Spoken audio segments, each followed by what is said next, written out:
सूरज ढल गया था। परछाइयां लंबी और टेढ़ी मेढ़ी हो गई थीं, जैसे कंकाल की उंगलियां रास्ते पर फैल रही हों। बरह का जंगल अपनी सांसें रोके हुए था।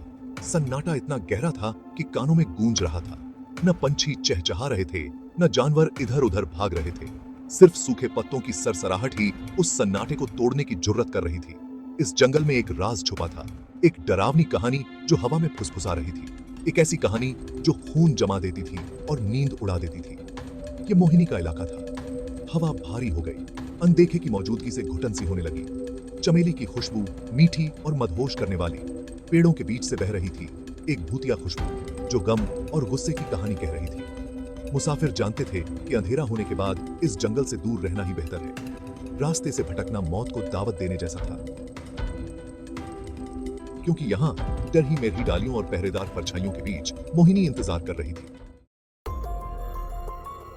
भूतिया जंगल के किनारे बसा था बरह गांव। कभी हंसी खुशी से भरा ये गांव अब डर के साए में जी रहा था। गांव वाले धीमे स्वर में बातें करते थे, उनके चेहरे उतरे हुए और पीले पड़े रहते थे। उनकी नजरें बेचैनी से जंगल के किनारे की तरफ देखती रहती थीं, मानो किसी भयानक चीज के बाहर निकलने का इंतजार कर रही हो। वे कहानियां जानते थे, वे अपने दिलों में उस कहानी का बोझ ढोते थे।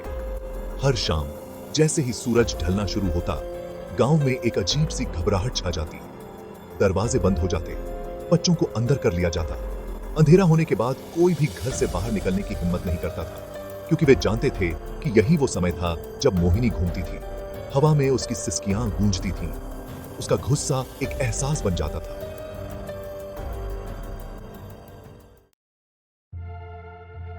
मोहिनी कौन थी? लोग फुसफुसाते थे। वो कभी उनमें से एक थी, बरह की बेटी। उसकी कहानी एक दर्दनाक कहानी थी, प्यार और विश्वासघात की, निराशा और बदले की। उसका नाम, जिसे कभी प्यार से लिया जाता था, अब डर और दया के मिश्रण से लिया जाता था। वो एक सीख देने वाली कहानी थी, दुनिया की सतह के नीचे छिपे अंधेरे की याद दिलाती थी। बड़े बुजुर्ग उसकी खूबसूरती, उसके नेक दिल और उसके दुखद भाग्य के बारे में बताते थे। वे एक ऐसे प्यार की बात करते थे जो बहुत गहरा था, लेकिन क्रूरता से बुझा दिया गया। वे एक ऐसे विश्वासघात की बात करते थे जो इतना गहरा था, इतना गंभीर था कि इससे उसकी आत्मा टूट गई और उसकी जान चली गई। और वे उसकी वापसी की बात करते थे, शांति से नहीं, बल्कि गुस्से में, अपने साथ हुए जुल्मों का बदला लेने के लिए। अंती ही मोहिनी की जिंदगी बहुत मुश्किल थी। गरीबी में जन्मी, उसने तकलीफ और संघर्ष के अलावा कुछ नहीं देखा था। फिर भी उसका हौसला नहीं टूटा। उसका दिल एक शांत ताकत से भरा रहा। वो खेतों में अथक परिश्रम करती। उसकी हंसी उनकी कठिन जिंदगी में एक छोटी सी राहत होती थी। वो एक बेहतर जिंदगी का सपना देखती थी, एक ऐसी जिंदगी जो प्यार और खुशियों से भरी हो। फिर एक दिन बरह में एक नौजवान आया। उसका नाम विक्रम था और वो सब कुछ था जो मोहिनी ने कभी चाहा था। वो दयालु था, सज्जन था और उसकी आंखों में समझ की गहराई थी जो मोहिनी के दिल को छू गई। वे एक दूसरे के प्यार में पड़ गए। उनका रिश्ता उनकी वीरान जिंदगी में उम्मीद की किरण की तरह था। कुछ देर के लिए मोहिनी ने खुद को यह मानने दिया कि उसके सपने सच हो गए हैं। भाग 5। विश्वासघात का जहरीला डंक। उनकी खुशी ज्यादा दिन नहीं टिकी। विक्रम लालच में अंधा हो गया और दौलत और रुतबे के वादे के आगे झुक गया। उसने मोहिनी के प्यार को ठुकरा दिया, एक अमीर व्यापारी की बेटी के लिए उसे छोड़ दिया। गांव वालों ने डरते डरते देखा जब विक्रम ने दया और घृणा से भरे दिल से मोहिनी को बिना पीछे मुड़े देखे छोड़ दिया। मोहिनी टूट गई। उसकी दुनिया जो कभी प्यार के वादों से भरी थी, उसके चारों ओर बिखर गई। उसका दिल जो कभी प्यार से लबालब था, बर्फ में बदल गया। गांव वालों ने सांत्वना के 2 शब्द कहे, लेकिन वे उसके कानों में खोखले लग रहे थे। वो बिल्कुल अकेली थी, एक ऐसे दुहक में डूबी हुई थी जो उसे निगल जाने को तैयार था। भाग 6। निराशा का कुआं।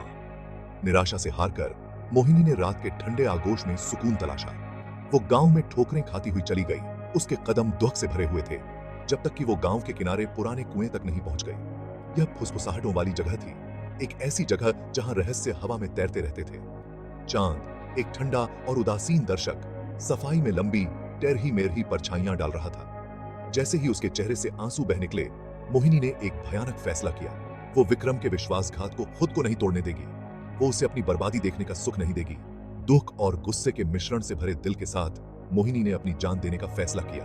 वो कुएं के अंधेरे में कूद गई। उसकी चीखें रात ने निगल ली। भाग 7 कब्र के पार से बदला। अगली सुबह गांव वालों ने मोहिनी का शव बरामद किया, लेकिन मोहिनी की आत्मा, जिसे शांति नहीं मिली, दफन रहने से इनकार कर दिया। वो वापस आ गई, एक ऐसे गुस्से से भरी हुई जो मौत से भी परे था। अजीबोगरीब घटनाओं ने बरह को अपनी चपेट में ले लिया। भाग 8 सफेद साया। फिर लोग उसे देखने लगे। लोगों ने सफेद कपड़ों में एक आकृति के बारे में बताया। उसके लंबे काले बाल हवा में लहरा रहे थे। उसकी आंखें एक अजीब रहस्यमय रोशनी से जल रही थीं। उसे कुएं के पास देखा गया था। उसकी दर्द भरी चीखें रात में गूंज रही थीं। उसे गांव के बाहरी इलाके में देखा गया था। उसकी सफेद साड़ी उसके चारों ओर कैफन की तरह लहरा रही थी। जिन लोगों ने उसकी आंखों में झांकने की हिम्मत की, उन्हें एक भयानक खालीपन का सामना पड़ा। दुख और गुस्से का एक ऐसा शून्य जिससे उनकी रीढ़ की हड्डी तक कांप गई। जानवर डरने लगे, कुएं के पास जाने से कतराने लगे। बच्चे रात में रोते थे, यह कहते हुए कि उन्होंने सफेद औरत को अपने बिस्तर के पास खड़ा देखा है। डर एक बीमारी की तरह पूरे गांव में फैल गया, उनके दिल और दिमाग को जहरीला बना दिया। भाग 9 दहशत का दौर। मोहिनी का गुस्सा बस दिखाई देने तक ही सीमित नहीं था। उसने गांव वालों को परेशान करना शुरू कर दिया। उसका बदला उसकी मौत की तरह ही ठंडा और निर्दयी था। फसलें मुरझा गईं और सूख गईं। मवेशी बीमार पड़ गए। दुर्भाग्य उनका पीछा एक साये की तरह करने लगा, जो मोहिनी की मौजूदगी की याद दिलाता रहता था। गांव वाले फंस गए थे, एक ऐसे आतंक की चपेट में आ गए थे जिसे वे न तो समझ सकते थे और न ही उससे बच सकते थे। मोहिनी की बेचैन आत्मा को शांत करने के लिए गांव के बुजुर्गों ने रात में प्रार्थना सभाएं की। उन्होंने उसकी कब्र पर फूल और अगरबत्ती चढ़ाई, माफी की भीख मांगी, लेकिन उनकी विनती अनसुनी कर दी गई। मोहिनी का गुस्सा, जो उसके विश्वासघात और निराशा से भड़का हुआ था, गांव को परेशान करता रहा। उसकी भूतिया मौजूदगी उनकी आत्माओं पर एक निरंतर बोझ बनी रही। भाग 10 कभी अलविदा नहीं कहती। साल बीत गए, लेकिन कुएं की ताकतवर आत्मा मोहिनी की कहानी जिंदा रही। बरह गांव वाले उस दहशत को कभी नहीं भूले जो उनकी जिंदगी में छा गई थी। कुआं वीरान पड़ा रहा, उस त्रासदी की याद दिलाता रहा जो उन पर आई थी। और हालांकि अब उसे कम देखा जाता था, लेकिन डर बना रहा, उनके वजूद में रच बस गया। आज भी कहते हैं कि अमावस्या की रातों में जब पेड़ों से हवा सरसराती है और चमेली की गंध हवा में तैरती है, तब भी आप बरह गांव में मोहिनी की दर्द भरी चीखें गूंजती हुई सुन सकते हैं। एक भयानक याद दिलाता है कि कुछ जख्मों को मौत भी नहीं भर सकती और कुछ विश्वासघात अनंत काल तक गूंजते रहते हैं।